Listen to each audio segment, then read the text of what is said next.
राम कि कृष्ण कसरी गर्नुहुन्छ स्किन केयर? आज कुरा गरौँ हाम्रो छालाको। के तपाईँ आफ्नो स्किनको केयर राम जस्तो गर्नुहुन्छ कि कृष्ण जस्तो? यदि तपाईँ राम जस्तो गर्नुहुन्छ भने तपाईँ नियमको पक्का हुनुहुन्छ। बिहान बेलुका क्लिन्जिङ, टोनिङ र मोइस्चराइजिङ सिटिएम एकदम मर्यादामा रहेर फलो गर्नुहुन्छ। जति सुके थकाइ लागे पनि नियम नतोड्ने, त्यो हो राम शैलीको स्किन केयर। तर यदि तपाईँ कृष्ण जस्तो हुनुहुन्छ भने तपाईँ स्मार्ट हुनुहुन्छ।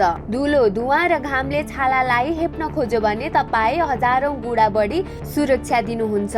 सनस्क्रिन लगाउन नबिर्सिने र छालालाई समस्या पर्दा तुरुन्तै सही बुद्धि लगाउने तपाईको लागि नतिजा नै मुख्य कुरा हो। कृष्णले भन्नुभए झै कर्म नै धर्म हो। छालाको लागि राम्रो उत्पादन लगाउनु र प्रशस्त पानी पिउनु नै तपाईको पूजा हो।